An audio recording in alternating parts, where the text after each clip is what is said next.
தமிழகத்தில் முதல் முறையாக கல்லூரி மாணவிகளிடையேயான குத்துச்சண்டை போட்டி கோவையில் நடைபெற்றது.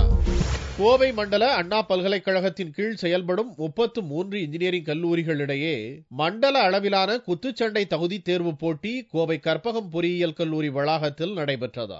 இதில் ஆண்கள் பிரிவில் 81 பேரும், பெண்கள் பிரிவில் 18 பேரும் 45 கிலோ முதல் 91 கிலோ வரை எடை கொண்டவர்கள் போட்டியில் பங்கேற்றனர். தமிழகத்தில் முதல் முறையாக இன்ஜினியரிங் கல்லூரி மாணவிகள் கலந்து கொண்டு தங்களது திறமைகளை வெளிப்படுத்தினர். இப்போட்டியில் வெற்றி பெறும் மாணவ மாணவிகள் ராஜஸ்தான் மாநிலத்தில் நடைபெறவுள்ள தேசிய அளவிலான குத்துச்சண்டை போட்டியில் பங்கேற்க உள்ளனர்.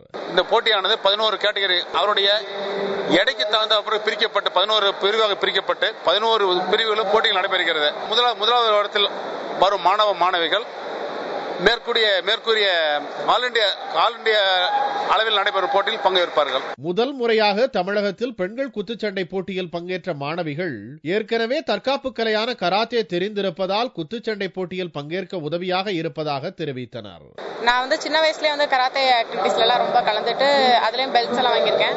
அப்ப இருந்தே சின்ன வயசுல இருந்தே என் டாடி என்னோட ரொம்ப சப்போர்ட்டிவா இருந்தாங்க. பசங்க மட்டும் வெளியில ஷைன் பண்ணா பத்தாது, ஆனா கேர்ள்ஸும் நம்மளும் ஈக்குவல், அவங்களுக்கு ஈக்குவல்ன்றதை ப்ரூவ் பண்றதுக்காகவும் எனக்குள்ள ஒரு செல்ஃப் கான்பிடன்ஸ், சைல்ட் டைம் ஆம்பிஷனும் கூட. பாக்ஸிங் காம்படிஷன்ல ஆல்ரெடி பார்ட்டிசிபேட் பண்ணணும்ன்றது ரொம்ப நாள் கனவு. குத்துச்சண்டை போட்டியில் தாங்களும் எந்த விதத்திலும் குறைந்தவர்கள் இல்லை என்று கல்லூரி மாணவிகள் நிரூபித்துள்ளனர்.